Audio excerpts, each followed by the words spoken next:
یہ سلسلہ ہے. اسی لیے سیدنا غوث پاک رضی اللہ تعالیٰ عنہ ارشاد فرماتے ہیں الولایت ذل النبوت والنبوت ذل الالوہیت.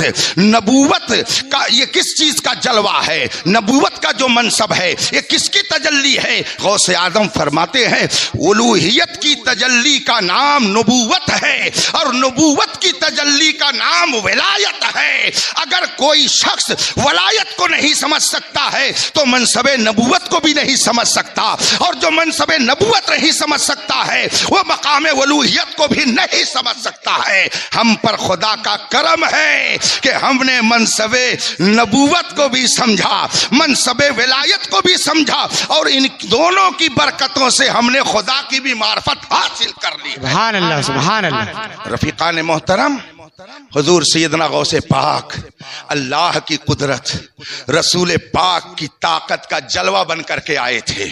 اسی لیے دم بدم کرامتوں کا ظہور ہوتا تھا تاکہ دنیا یہ دیکھ لے کہ جب ایک امتی کی یہ طاقت ہے تو نبی کی طاقت کتنی عظیم ہوگی. اس کو دکھانے کے لیے رب نے غوث اعظم کو اسپیشل محبوب بندہ بنا دیا، اور ایسا بندہ بنایا کہ 800 سال ہو گئے مگر سارے اولیاء کرام جو پہلے تھے جو بعد میں ہو رہے ہیں سب غوث اعظم کے بارے میں یہی کہتے ہیں اے غوث پاک ہم آپ کے منصب کو کما حقہ سمجھ نہیں سکتے، ہم بس یہ عرض کرتے ہیں یہ دل یہ جگر ہے، یہ آنکھ ہے، یہ سر ہے، جہاں چاہو رکھو قدم غوث اعظم. ہم نہیں سمجھ سکتے کہ آپ کا رتبہ کیا ہے، لیکن ہم یہ جانتے ہیں کہ ہمارا دل آپ کے لیے ہے، ہمارا جگر آپ کے لیے ہے، ہماری آنکھیں آپ کے لیے ہے، ہمارا سر آپ کے لیے ہے. آپ جہاں چاہیں قدم ناز رکھیں، آپ اگر قدم ناز سینے پہ رکھ دیں گے تو یہ سینہ پھول کر اتنا چوڑا ہو جائے گا کہ انشاءاللہ اس کی برکت سے جنت کی بہاریں نظر آئیں گی. جو غوث اعظم پر یا کسی ولی پر تنقید کرتے ہیں وہ اپنی عاقبت برباد کرتے ہیں. میرے آقا سرور کونین صلی اللہ علیہ وسلم نے ارشاد فرمایا من عاد لی ولیہ فقد آذنتہ بالحرب. اللہ تبارک و تعالی نے ارشاد فرمایا ہے کہ جو میرے کسی ولی سے عداوت رکھے گا میں اس سے اعلان جنگ کرتا ہوں. اللہ فرماتا ہے میں اس سے اعلان جنگ کرتا ہوں. ہے کسی میں ہمت کہ خدا اگر اعلان جنگ کر دے تو چلے خدا سے مقابلہ کرنے کے لیے؟ خدا کے سچے بندوں سے تو مقابلہ کر ہی نہیں سکتے. خدا کے بندوں کے سچے غلاموں سے تو مقابلہ کر ہی نہیں سکتے ہیں.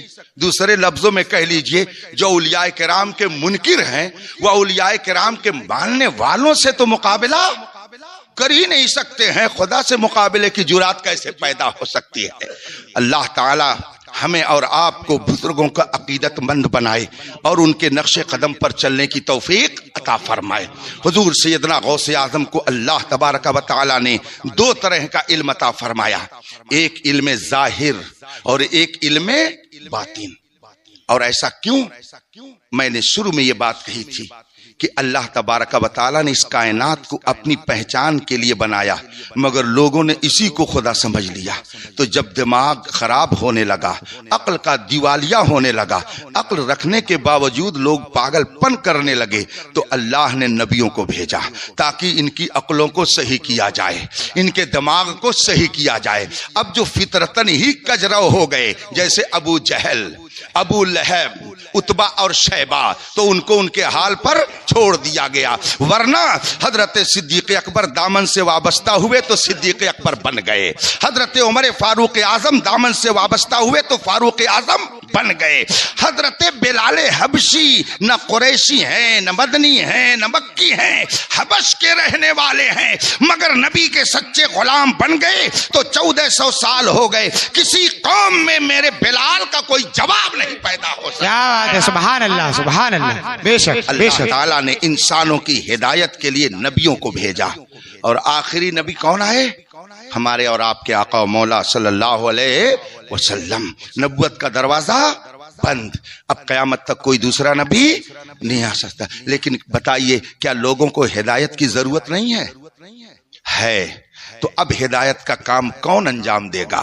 قربان جائیے مصطفیٰ جان رحمت پر، آپ نے 1400 سال پہلے ہی اس کا انتظام فرما دیا اور ارشاد فرمایا علماء جو ہوں گے سچے، انما العلماء ورثۃ الانبیاء، جو سچے علماء ہوں گے وہی انبیاء کے وارث ہوں گے، اور کار نبوت یہی علماء کرتے رہیں گے، اور قیامت تک انہی کے ذریعہ دین کو فروغ ملتا رہے گا۔ اب ہدایت کا کام انہی کے ذریعہ ہوگا۔ حضرت ابو ہریرہ فرماتے ہیں کہ رسول پاک نے مجھے 2 طرح کا علم عطا کیا، ایک علم وہ ہے کہ جو میں تم کو بتا دے رہا ہوں، حضرت ابو ہریرہ فرماتے ہیں، مگر دوسرا علم وہ ہے کہ اگر میں تمہارے سامنے ظاہر کر دوں تو میری گردن تم لوگ کاٹ ڈالو گے۔ تو ایک ہے علم ظاہر اور ایک ہے علم باطن۔ مثلا ہم لوگ یہاں پر بیٹھے ہوئے ہیں، اب ہم ظاہری طور پر یہ جانتے ہیں کہ اگر کوئی شخص بغیر وضو کیے ہوئے آ کر کے کھڑا ہو جائے اور نماز پڑھنے لگے تو ہم کہیں گے کہ اس کی نماز نہیں ہوئی۔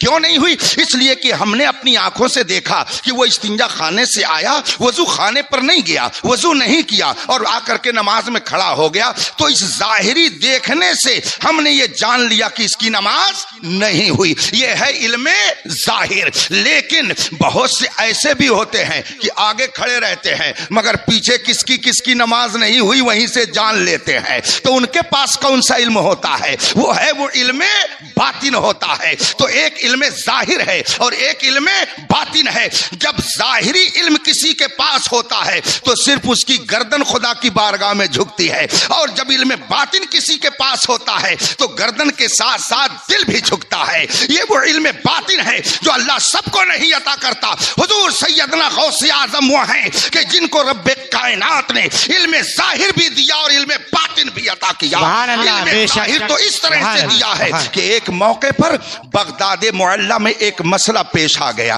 ایک شخص نے قسم کھا لی کہ میں خدا کی ایسی عبادت کروں گا کہ جس وقت وہ عبادت میں کروں کوئی دوسرا شخص پوری دنیا میں وہ عبادت نہیں کرے گا، اور اگر میں ایسی عبادت نہ کر سکوں تو میری بیوی کو 3 طلاق۔ اس نے یہ قسم کھا لی۔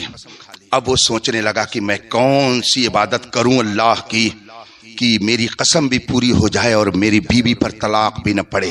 سوچا کہ چل کر کے نماز پڑھوں، مگر پھر فوراً اس کے دل نے کہا کہ اگر میں اس وقت نماز پڑھ رہا ہوں تو کیسے یہ گارنٹی لے سکتا ہوں کہ دنیا میں کوئی اس وقت نماز نہیں پڑھ رہا ہے۔ سوچا چلو قرآن کی تلاوت کر لوں۔ سوچا میں کیسے گارنٹی لے سکتا ہوں کہ اس وقت میں اگر قرآن کی تلاوت کر رہا ہوں تو دنیا میں کوئی نہیں کر رہا۔ اگر روزہ رکھ لے تو کیسے کوئی کہہ سکتا ہے کہ جس دن میں روزہ دار ہوں دنیا میں کوئی روزہ دار نہیں۔ اب وہ پریشان ہو گیا۔ اب جب پریشانی اس کی حد سے زیادہ بڑھ گئی اس نے علماء کی بارگاہ میں رجوع کیا۔ گیا علماء کی بارگاہ میں، حضور یہ مسئلہ ہے۔ ان حضرات نے فرمایا کہ ہمارے سامنے اس کا کوئی حل نہیں ہے، ہم اس کا کوئی حل نہیں پاتے ہیں، کسی اور کے پاس چلے جاؤ۔ چنانچہ بغداد جو مرکز علم و عمل تھا وہ آدمی اس مسئلے کو لے کر دوسرے علماء کی جماعت کے پاس گیا۔ انہوں نے بھی فرمایا کہ میرے پاس اس کا کوئی جواب نہیں ہے۔ میں کون سی عبادت تمہیں بتاؤں کہ جب تم کرو تو دنیا میں کوئی نہ کرے اور تمہاری بیوی پر طلاق بھی نہ پڑے؟ ہمارے سامنے کوئی ایسا مسئلہ نہیں ہے، کوئی ایسی عبادت نہیں، اس کا کوئی جواب مجھے نہیں معلوم ہے۔ اب وہ پریشان ہو گیا۔ علماء سے کہا تو کیا میری بیوی پر طلاق پڑ جائے؟ میں کوئی ایسی عبادت نہ کر پاؤں گا تو پھر ہوگا کیا؟ علماء نے باتفاق رائے کہا کہ یہ مسئلہ لے کر کے شیخ عبد القادر جیلانی کے پاس جاؤ، اس مسئلے کا حل وہی پیش کریں گے۔ چنانچہ اب وہ مسئلہ سیدنا غوث اعظم کی بارگاہ میں پیش کیا گیا۔ حضور سیدنا غوث اعظم نے یہ نہیں فرمایا کہ بڑے بڑے علماء جب نہ جواب دے سکے تو میں کیا جواب دوں گا۔ ارشاد فرماتے ہیں کہ یہ تو مسئلہ بہت آسان ہے، یہ مسئلہ کوئی مشکل نہیں ہے، اس کے لیے بہت آسان طریقہ ہے۔ اب سننے والے نے کہا حضور ذرا جلدی بتائیں تاکہ اس کی بیوی پر طلاق نہ پڑے۔ غوث اعظم فرماتے ہیں کہ جس نے یہ قسم کھائی ہے اس کو بغداد سے مکہ مکرمہ بھیج دیا جائے، وہ پہنچ جائے مکہ مکرمہ اور حرم شریف میں داخل ہو جائے، اور جب خانہ کعبہ کے سامنے جا کے کھڑا فضا ہو جائے تو جتنے لوگ خانہ کعبہ کا طواف کر رہے ہوں ان سب کو تھوڑی دیر کے لیے روک دے اور یہ خود طواف کرنے لگے. پوری دنیا میں صرف ایک ہی جگہ خانہ کعبہ ہے اور یہ طواف وہ عبادت ہے کہ جو صرف وہی ہوتی ہے. جب سب کو وہ روک دے گا اور تنہا یہ طواف کرے گا تو یہ وہ عبادت ہوگی کہ جب تنہا وہی کر رہا ہوگا, کوئی نہیں کر رہا ہوگا. یہ علم ظاہر تھا. اب ذرا علم باطن میں آئیے. خود ارشاد فرماتے, وقت زیادہ ہو گیا, دیکھیے 12 بجنے والے, بس میں اپنی گفتگو جلدی سے سمیٹ دے رہا ہوں. علم باطن کیا ہے؟ حضور سیدنا غوث پاک فرماتے ہیں درست العلم حتی صرت قطبا ونلت السعد من مولا الموالی. میں نے علم حاصل کیا تو اپنے وقت کا میں قطب بن گیا. نومیر اور بیضاوی پڑھ کر کے قطب بنا جا سکتا ہے؟ یہ ظاہری کتابیں پڑھ کر کے قطب نہیں بن سکتے, ورنہ ہم سب لوگ قطب ہو جائیں گے. اس لیے کہ ہم لوگ تقریباً 30 سال سے پڑھ اور پڑھا رہے ہیں. یہ درس نظامی کی کتابیں ہم لوگ 30 سال سے پڑھا رہے ہیں. ان میں بہت سارے حضرات سب پڑھ کر کے آ کے آپ کی خدمت میں لگے ہوئے ہیں. تو اس ظاہری کتاب کو پڑھ کر کے کوئی قطب نہیں بن سکتا. حضور سیدنا غوث اعظم فرماتے ہیں درست العلم حتی صرت قطبا.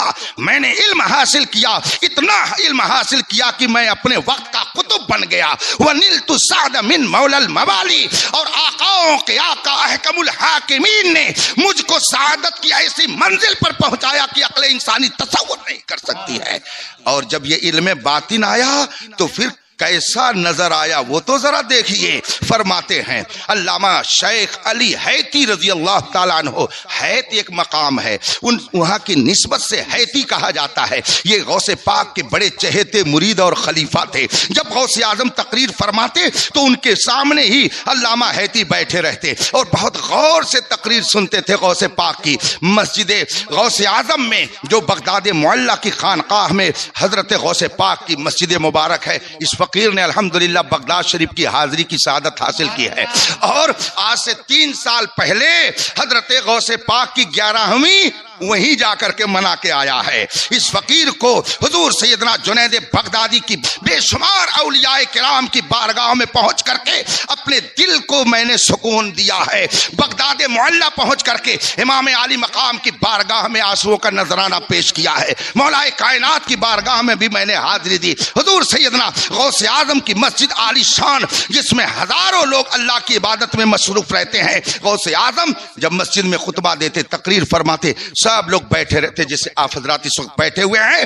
حضرت علامہ حیتی فرماتے ہیں کہ میں غوث پاک کا آواز سن رہا تھا اور اتنے میں مجھے نیند آ گئی, بیٹھے بیٹھے اونگ آ گئی. کچھ دیر کے بعد جب میری نیند کھلی تو میں کیا دیکھتا ہوں, حضرت سیدنا غوث اعظم سامنے کھڑے ہیں اور فرما رہے ہیں الصلاۃ والسلام علیک یا رسول اللہ, الصلاۃ والسلام علیک یا نبی اللہ, الصلاۃ والسلام علیک یا حبیب اللہ. یہ صلاۃ و سلام کا نذرانہ پیش کر رہے ہیں اور پورا مجمع کھڑا ہے. علامہ حیتی فرماتے ہیں کہ میں جب نیند میں گیا تو میں تو نیند میں چلا گیا مگر میری قسمت بیدار ہو گئی کہ میں نے خواب میں رسول پاک سبحان اللہ, سبحان میں نے اللہ, خواب میں رسول پاک کی زیارت کی تھی. اور یاد رکھیے جس نے رسول پاک کو خواب میں دیکھا, میرے آقا خود ارشاد فرماتے ہیں من رآنی فی المنام فقد رأى الحق. جس نے خواب میں مجھے دیکھا اس نے مجھی کو دیکھا. فإن الشیطان لا يتمثل بی, اس لیے کہ شیطان کبھی میری مثال بن کر کے نہیں آ سکتا ہے. علامہ حیتی فرماتے ہیں میں خواب میں گیا تو میں رسول پاک کو خواب میں دیکھ رہا تھا اور جب نیند سے بیدار ہوا تو دیکھا غوث اعظم کھڑے ہو کر صلاۃ و سلام پیش کر رہے ہیں. پورا مجمع کھڑا ہے. میں نے فوراً عرض کی حضور میں نے تو خواب میں رسول پاک کی زیارت کی, آپ کیوں درود پاک پڑھ رہے ہیں, سلام پیش کر رہے ہیں؟ غوث اعظم فرماتے ہیں کہ جو تم خواب میں دیکھ رہے تھے میں اپنی نگاہ سے دیکھ رہا تھا. سبحان اللہ. تو نبی کی بارگاہ میں کھڑے ہو کے سلام پڑھنا یہ بدعت نہیں ہے, یہ غوث پاک کی سنت ہے. اور الصلاۃ والسلام علیک یا رسول اللہ کہنا یہ بدعت اور ناجائز اور شرک نہیں ہے, یہ اولیاء کرام کا طریقہ ہے اور ان کے طریقے پر الحمدللہ ہم اور آپ چلتے ہیں. ہم اور آپ ان کے طریقے پر عمل کرتے ہیں. حضور سیدنا غوث اعظم رضی اللہ تبارک و تعالی عنہ کو اللہ نے علم عطا کیا کہ خواب میں آپ کے کیا دکھ رہا ہے. غوث اعظم اپنے ماتھے کی آنکھوں سے دیکھ رہے ہیں. خود ارشاد فرماتے ہیں رأیت بلاد اللہ جمعا کخردلۃ علی حکم اتصالی. میں روئے زمین کو ایسے ہی دیکھتا ہوں جیسے کہ ہاتھ کی ہتھیلی پہ رائی کا دانا دیکھا جاتا ہے. یہ وہ علم ہے جو اللہ تبارک و تعالی اپنے اسپیشل بندوں کو عطا کرتا ہے. حضور سیدنا غوث اعظم رضی اللہ تبارک و تعالی عنہ بغداد معلی میں آرام فرماتے ہیں، مگر یہ نہ سمجھیے کہ وہ صرف بغداد میں رہتے ہیں. خود ارشاد فرماتے ہیں یدی علی مریدی کالسماء علی الارض. غوث پاک فرماتے ہیں کہ میرا دست مبارک ہر مرید کے اوپر ایسے ہی ہے کہ جیسے کہ آسمان زمین کو اپنے گھیرے میں لیے ہوئے ہے. یعنی جس طرح سے زمین آسمان کے درمیان ہے اور زمین کا کوئی حصہ آسمان کے گھیرے سے باہر نہیں، ایسے ہی غوث اعظم کا کوئی مرید ان کی نظر سے باہر نہیں ہے. ہم رہتے ہیں چندیری میں مگر ان کی نظر یہاں بھی رہتی ہے. اگر نظر نہ ہوتی تو ہمیں اپنی یاد منانے کی توفیق نہیں دیتے. جسے چاہا اپنا بنا لیا، جسے چاہا در پہ بلا لیا. یہ بڑے کرم کے ہیں فیصلے، یہ بڑے نصیب کی بات ہے. اللہ کے ان محبوبوں سے محبت کیجئے، انشاءاللہ یہاں بھی کامیاب رہیں گے اور وہاں بھی. آخری حدیث سنا کر کے میں اپنی گفتگو ختم کرتا ہوں، اور اب میں مخاطب ہوں اپنے نوجوانوں سے، اس لیے کہ مجھے اس میں کچھ چہرے ایسے دکھ رہے ہیں کہ آج سے 30 سال پہلے وہ بچے تھے، پھر جوان ہوئے اور اب بڑھاپے کی طرف جا رہے ہیں. تو اب اس وقت کے ان نوجوانوں نے اس مسجد کے لیے، اس ادارے کے لیے، سنیت کی بقا کے لیے بہت کچھ کیا ہے جو آپ پرانے لوگوں سے سن سکتے ہیں. انہوں نے گھر گھر جا کر کے دامن پھیلایا تھا تاکہ یہ مدرسہ ترقی کرے، مسجد آباد ہو، اور الحمدللہ ان کی کوششوں سے آج ہم دیکھ رہے ہیں کہ یہ سدا بہار گلشن ہماری نگاہوں کے سامنے ہے. تو میں اب اپنے نوجوانوں سے مخاطب ہوں. ہر حادثہ، ہر چینجنگ، ہر انقلاب کوئی نہ کوئی نصیحت دے کے جاتا ہے. یہ 8 مہینے کا لاک ڈاؤن یہ ہمیں بہت کچھ نصیحت دے رہا ہے. اس سے ہمیں نصیحت لینا چاہیے. لاکھوں نہیں کروڑوں لوگ مسجد کی حاضری سے محروم، لاکھوں لوگ عمرہ کی برکت سے محروم، لاکھوں لوگ فریضے حج سے محروم. نہ جانے کتنے کروڑ قرآن کی تلاوت سے مسجد کے اندر رمضان شریف میں قرآن شریف کی تلاوت کرنے سے محروم. کیا اس سے بھی بڑھ کر کے کوئی قیامت مسلمانوں کے لیے ہوگی؟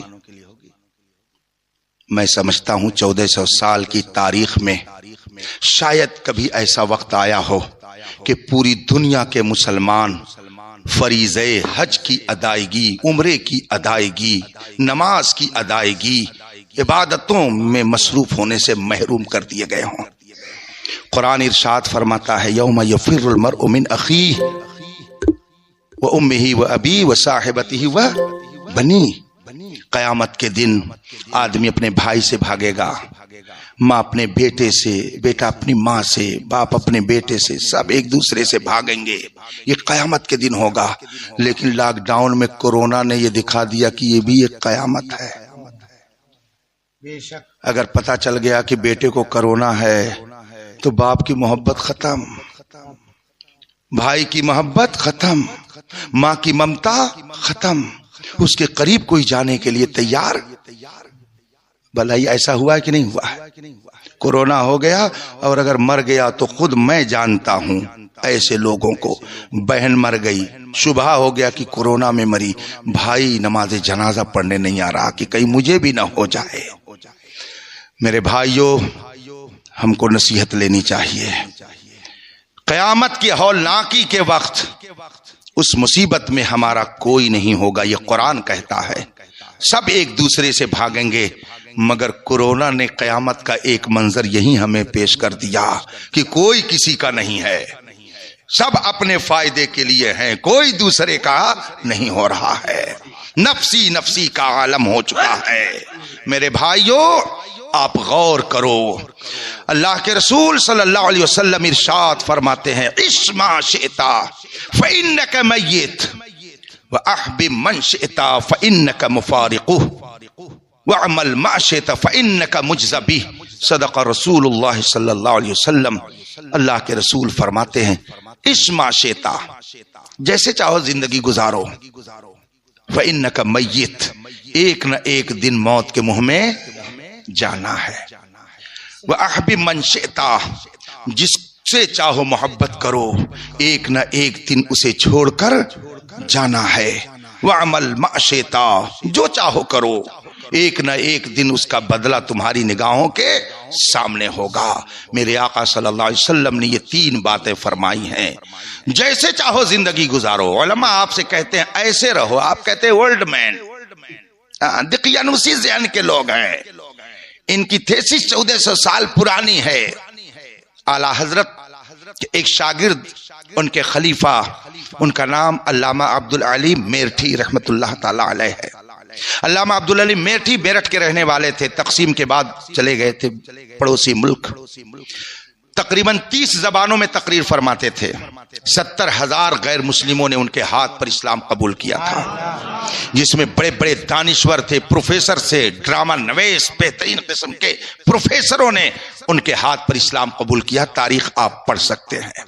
وہ جب تقریر فرماتے تھے تو یہ ارشاد فرماتے تھے، ایسا بڑا دانشور جس نے پوری دنیا کا دورہ کیا تھا، پوری دنیا کا، تبلیغ کے لیے پوری دنیا کا دورہ کر کے لوگوں کو اسلام کے دامن سے وابستہ کیا تھا، جب وہ تقریر کرتا تو ارشاد فرماتا، لوگ کہتے آگے چلو ترقی کرو گے، آگے بڑھو ترقی کرو گے، علامہ میرٹھی فرماتے پیچھے چلو تو ترقی کرو گے، پیچھے چلو تو ترقی کرو گے، پیچھے چلو اور پیچھے چلو اور پیچھے چلو، 1400 سال پیچھے چلے جاؤ۔ مصطفیٰ کے صحابہ نے جو کردار اپنا کر کے قیصر و کسریٰ کو اپنے قدموں میں لا کر کے کھڑا کر دیا تھا، جب تم وہ کرو گے تو تم ترقی کرو گے۔ تو اب ترقی اگر تمہیں چاہیے تو تم وہ کرو جو مصطفیٰ کے غلاموں نے کیا تھا کہ محمد سے وفا تو نے تو ہم تیرے ہیں، یہ جہاں چیز ہے کیا لوح و قلم تیرے ہیں۔ محمد کی محبت دین حق کی شرط اول ہے، اسی میں ہو اگر خامی تو سب کچھ نامکمل ہے۔ اسما شیتا، جیسے چاہو زندگی گزارو۔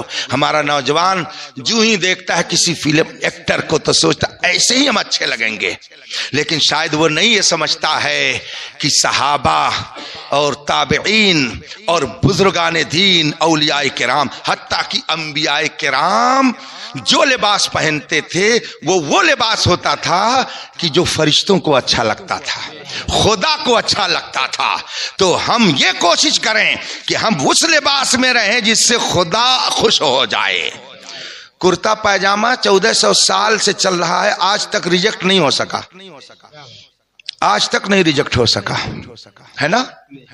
بلکہ جو اسپیشل دنوں میں لال قلعے سے سینہ پھلا کر کے تقریر کرتے ہیں وہ بھی سوچتے ہیں اسی کپڑے میں چلو، یہی کپڑا سب سے اچھا لگتا ہے۔ وہاں بھی یہی لباس ان کو پسند آتا ہے، یہ وہ لباس ہے جو میرے مصطفیٰ نے پسند کیا ہے۔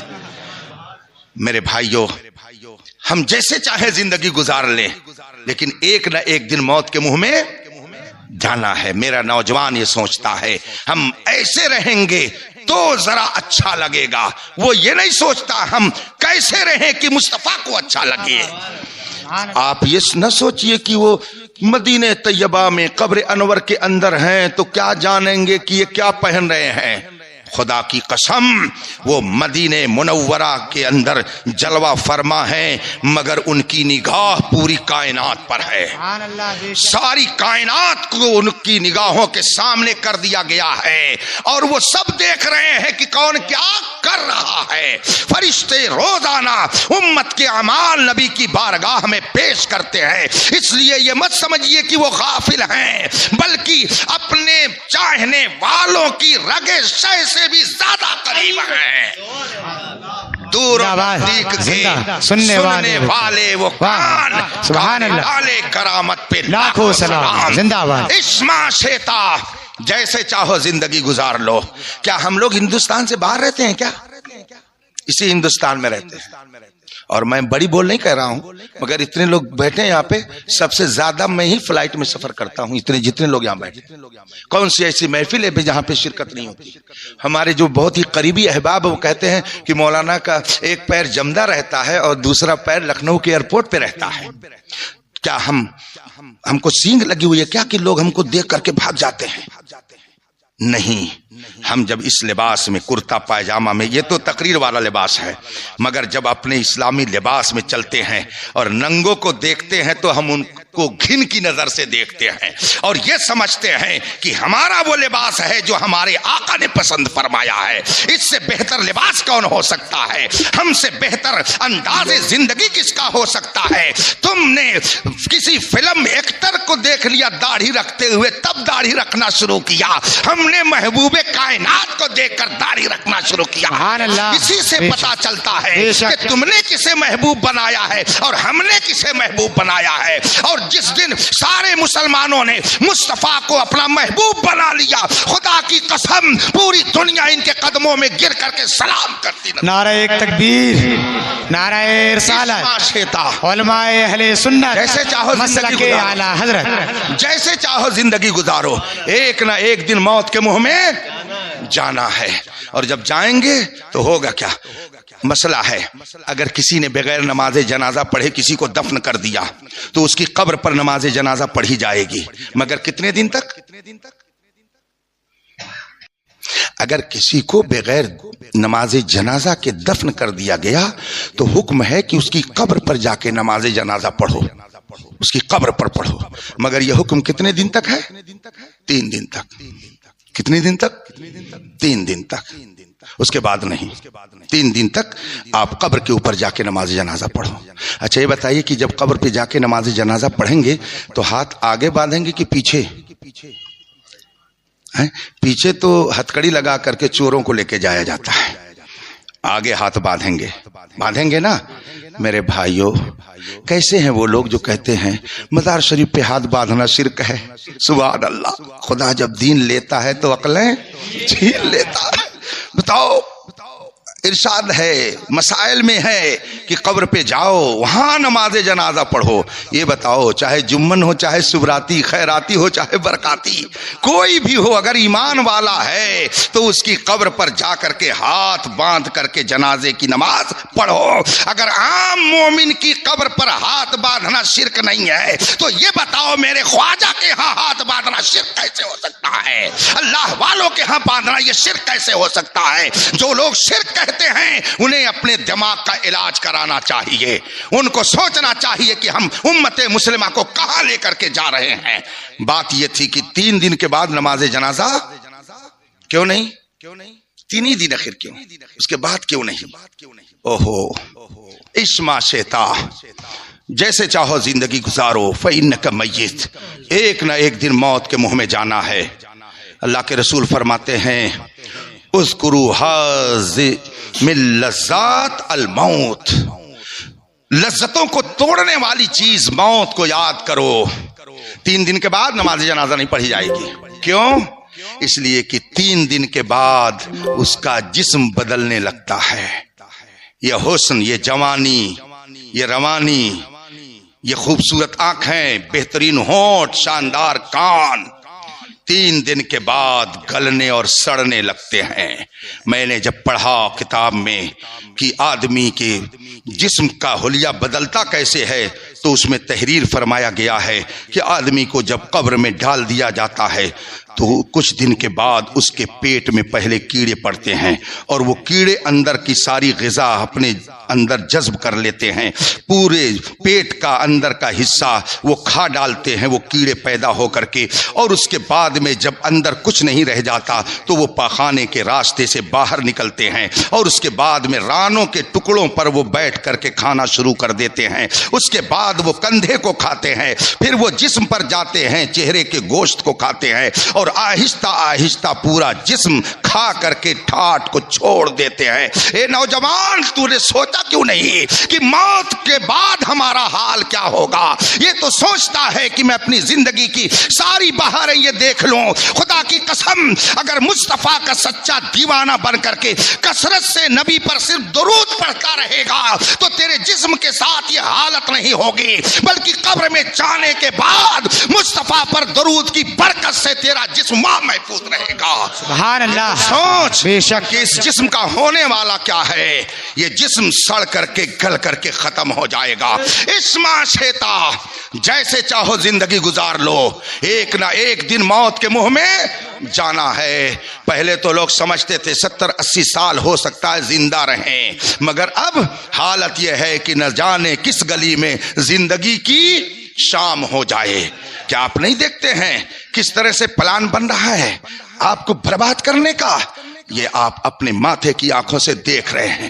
پھر میرے آقا فرماتے ہیں جس سے چاہو محبت کرو، جو چاہو عمل کرو، سب کو چھوڑ کے جانا ہے۔ بات یہاں سے چلی تھی کہ کورونا کی اس مہاماری میں کوئی کسی کا ہونے والا نہیں ہے، سب نے ساتھ چھوڑ دیا، سب ساتھ چھوڑ دیے۔ ماں کی ممتا، باپ کی محبت، بھائی کی شفقت، بہن کا پیار، سب دھرا کا دھرا رہ گیا، سب ختم ہو گیا۔ اپنی جان بچانے کے آگے کوئی قریب میں نہیں جا رہا ہے۔ میرے آقا فرماتے ہیں جس سے چاہو محبت کرو، ایک نہ ایک دن اسے تمہیں چھوڑ کر کے جانا ہے۔ میرے بھائیوں، لیکن کائنات میں ایک محبوب ایسا ہے، صرف ایک محبوب ایسا ہے کہ جب سارے محبوب ساتھ چھوڑ دیتے ہیں تو وہی محبوب کام آتا ہے۔ قبر کی تاریک کوٹھری میں وہی محبوب روشنی لے کر کے آتا ہے۔ اسی لیے اعلیٰ حضرت فرماتے ہیں قبر میں لہرائیں گے تا حشر چشمے نور کے، جلوہ فرما ہوگی جب طلعت رسول سبحان اللہ، سارے محبوب جب ساتھ چھوڑ دیں گے ایک مدینے والا محبوب وہاں پر کام آئے گا۔ اسی لیے اعلیٰ حضرت فرماتے ہیں یا رسول اللہ تجھے جانا، تجھے مانا، نہ رکھا غیر سے کام، للہ الحمد میں دنیا سے مسلمان گیا۔ آپ جس سے چاہو محبت کرو، لیکن یہ سارے محبوب چھوٹیں گے، لیکن اگر مدینے والے سے محبت کرو گے وہ کبھی تمہیں نہیں چھوڑیں گے۔ اس لیے آج لے ان کی پناہ، آج مدد مانگ ان سے، کل نہ مانیں گے قیامت میں اگر مان گیا۔